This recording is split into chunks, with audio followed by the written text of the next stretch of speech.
I feel attacked. First of all, that wasn't what I asked. Somebody was like, why haven't you posted a video in so long? Oh. Let's not talk about that. Hello. Hello. Hi everyone, welcome back to my channel. It feels so good to say that. I'm so happy to be back. I hope you guys have missed me just as much as I have missed. Yeah, I'm so sorry I haven't been consistent. I promise I'm gonna try to better that this new year. I have a lot of ideas. I'm excited to just jump right into it. Thank you guys so much for being patient with me, and happy new year. This is gonna be my first video of 2020 and I'm super excited.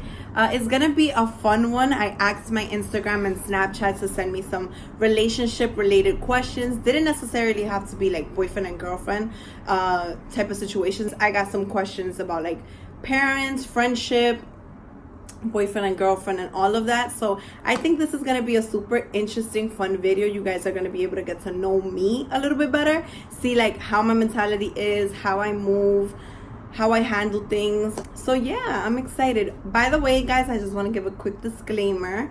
If you guys hear like the highway or the freeways, cars, trucks, anything, one, this is New York City, so I'm sorry. And two, I am actually at my cousin's Airbnb right now, and it's really close to like a freeway area. So unfortunately, I can't control that, so I'm sorry. But again, thank you guys for tuning in. If you haven't already, please subscribe, give this video a big thumbs up, and let's go ahead and get started. I'm gonna do a couple other questions. I'm definitely not gonna go through all of them. So, oh, this is interesting. How do you feel about your friends following your significant other on social media? So I personally don't have a problem with it. I feel like if you have these people in your life, it's because you should trust them. You should trust the person that you're with, which is your partner. You should trust your friends that they're not going to do anything sneaky or whatever. But this is also to say, don't be too naive and just let anybody be around your significant other or whatever, right? But personally, I don't like doing that. I don't like following my homegirls' boyfriends, because that's just weird to me. Like, if he follows me too, I always let it be known to the person, because I don't want it to be a surprise, or like she randomly just sees I'm following her man or her man is following me, and then it's a problem. Everybody's different. Yo me pongo alante, how we say it, and I just let them know ahead of time. You know, if they have a problem with it, then and there they could just be like, yeah, don't follow him back or whatever, and I'd be cool with that. He's not my man. There's no reason for me to get offended about that. If you don't want me following your man, I have absolutely no problem with that. But yeah, I just feel like it's different for everybody. It is what it is. I feel like we're in a day and age where people are taking social media to a whole nother level. It's not that deep. So yeah. Okay. Continuing in the line of social media, how do you feel about your boyfriend never posting you on social media? Obviously, it feels nice to be showed off, and it feels nice to, you know, have your relationship out there or whatever. And there definitely is a thin line between a secret and just keeping things on the low. If you don't like that, if you don't like posting your significant other, you don't like people knowing about your business, who your partner is, y'all just starting out, there's a lot of reasons why the person may not feel comfortable yet with posting you on social media. Yes, a lot of people like to jump to the conclusions and be like, oh, he definitely cheating, she definitely cheating. It doesn't have to be that, guys. Like, literally, social media, like I said about the first question, people are taking it a little bit too serious. If the person doesn't post you, that's not like putting a ring on your finger. Yeah, acting like if the person does post you, that means yeah married. Now, no, the pictures could be deleted. It's not that deep. Maybe the person, there could, like, literally, that there can be so many reasons why the person doesn't feel comfortable enough with just posting somebody, and that's okay. If you're the type of person that you like to post people on social media, do that. If that person doesn't feel comfortable with it, then they don't have to do that. Now, if you feel like you're not posting them because they're not posting you, it's just like, oh my God, relationships don't have to be this complicated. Social media is not the end of the world. It shouldn't make or break your relationship. So I mean, if my significant other isn't posting me on Instagram, okay. If I trust this person and I'm with this person, to me it's not important. To me, there's so much more to worry about in the world. There's so much many more important things in the world that my man not posting me on social media is just not one of them for me.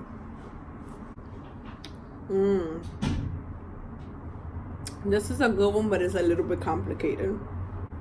How would you handle your parents being toxic? It's tricky. It's tricky and it's hard. I definitely feel like you should treat, I understand that they're your parents and it's tricky and there should be like a, you know, like, it's hard. It's really, really hard. And I want to say, realistically speaking, because life is just short and it's just like, you have to take care of yourself first at the end of the day. And if you feel like this person is toxic, even though they're your parents, you should treat them like if they were anybody. If anybody's toxic and that's harmful to you, to your well-being, is messing with your mental health, or anything like that, I would just want to say cut them off. But it's a little bit different when it comes to parents, you know, because you only get one of each. I just feel like it definitely depends on the level of toxicity, you know, like it depends. There's certain things that maybe you guys can work it out if they're just not that type of person. You gotta do what you gotta do. If you have to cut communication with them, you do that. You know what I mean?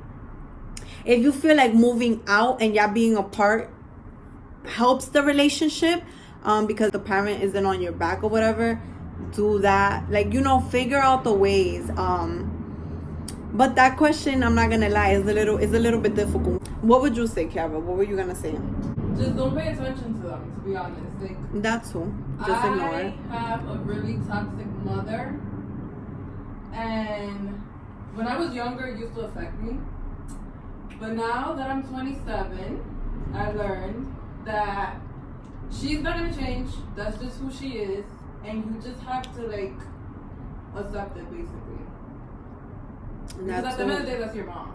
Do you feel like, exactly? Do you feel like when you moved out, do you feel like your relationship was better? Oh yeah.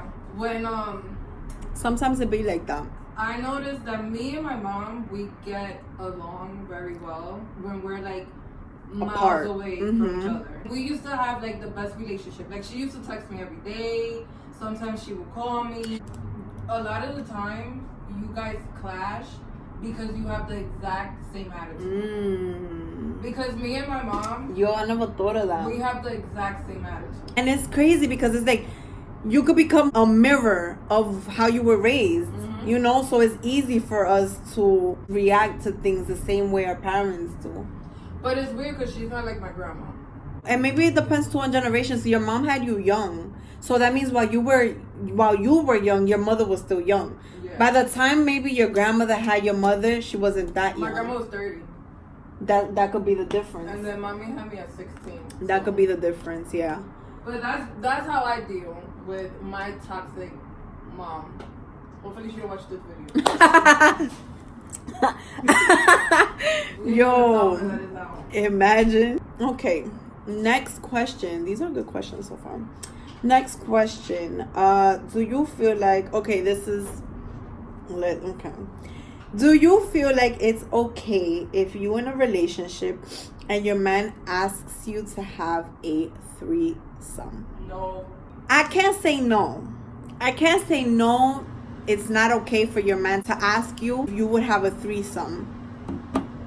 I would respect that he asks me instead of just like, you imagine opening your door and there's like, he just got it all set up. He has to ask. But it depends on the relationship. You will know your partner enough to know if that's something that your partner might be into, might not be into, if it's something that you really want to get off your chest and you really want to experiment with. So you got to bring it up and you just feel like you got to get it out there. You have to ask. I think it's fine to ask. There's no problem with that. To each his own. Different strokes for different folks. So I think it just depends on the relationship, on the person that you're with, etc., etc. I feel attacked. First of all, that wasn't what I asked. Somebody was like, why haven't you posted a video in so long? Oh. Let's not talk about that. No. People, I can't. And that's my sister. She's like, would you still mess with a guy whose thingy didn't work?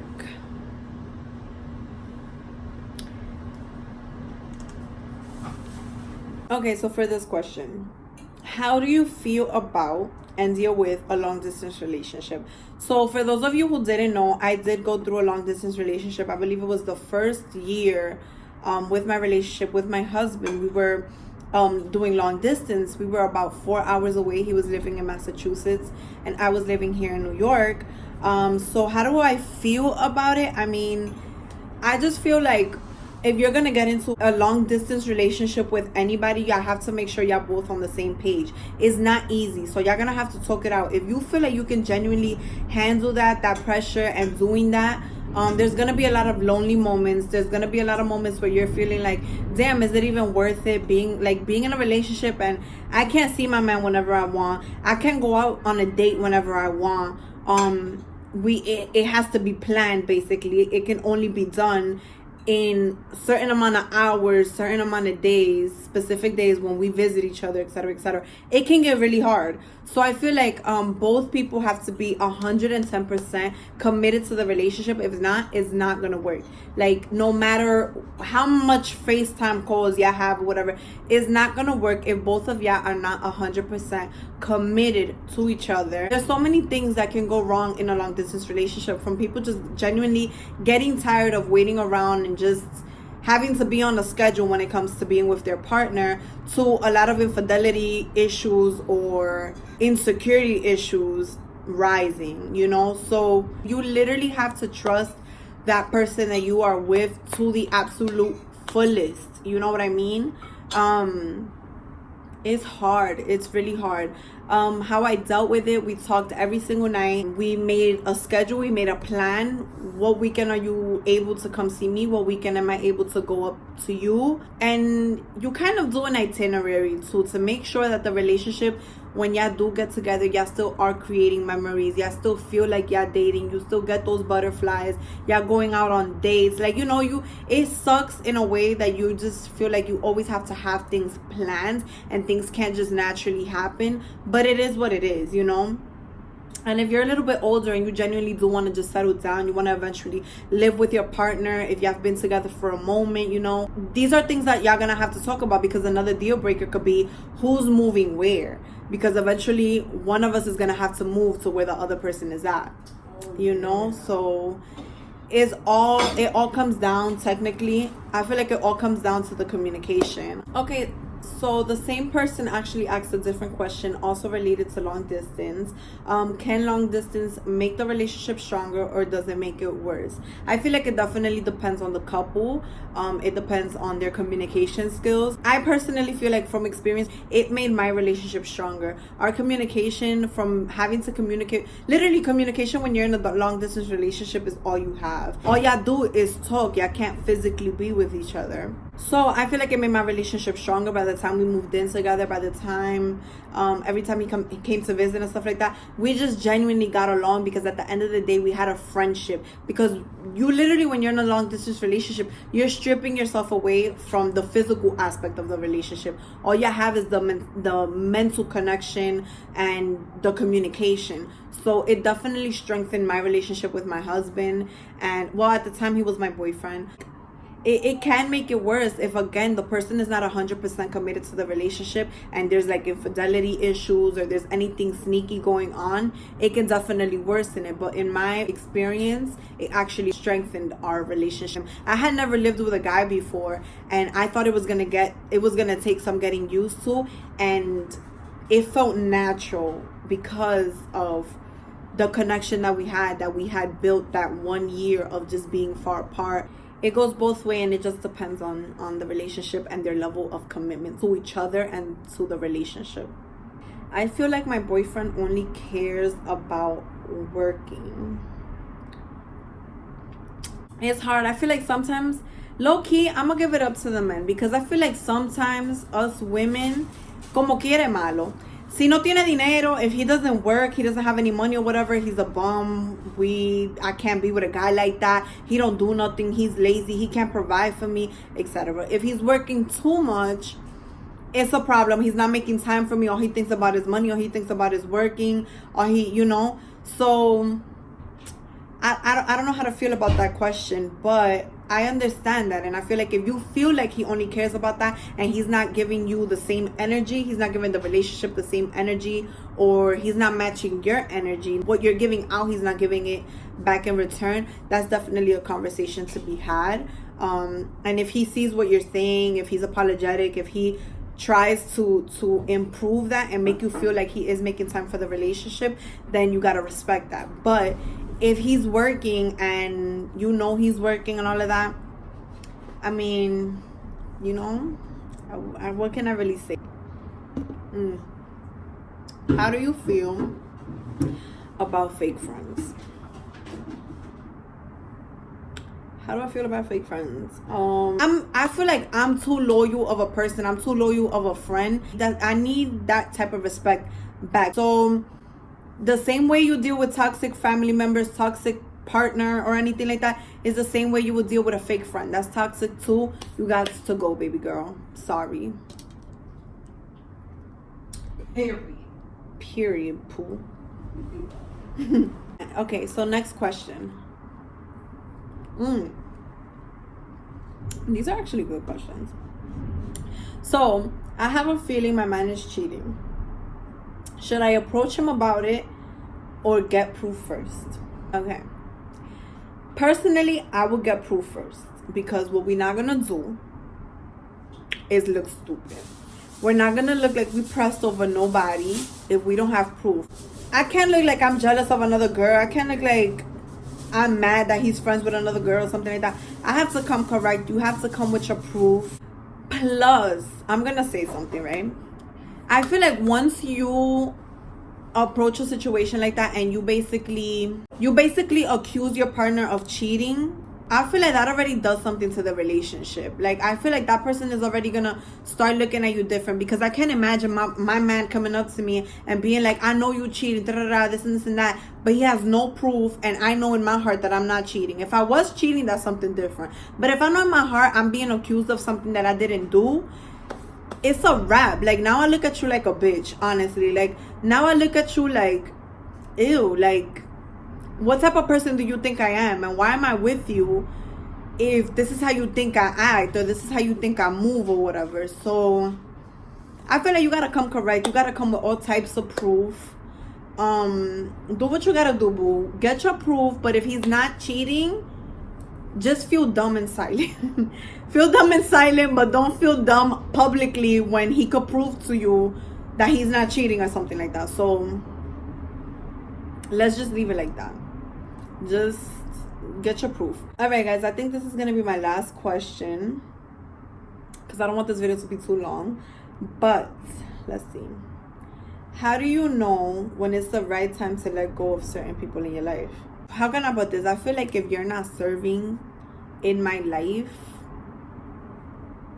what are we doing? How can I explain it? When I say serving, like, does this person add value to your life? You know what I mean? If this person isn't adding no type of value to your life, they don't need to be there. I feel like when you have somebody in your life, could be a friend or anything, even just texting them and it takes a second, it's like, that takes time out of your day. You're giving your energy, your minutes, things that you don't get back in life. You're giving it to a person who isn't adding anything back to your life. You know what I mean? So that doesn't necessarily mean you have to have a problem or anything like that.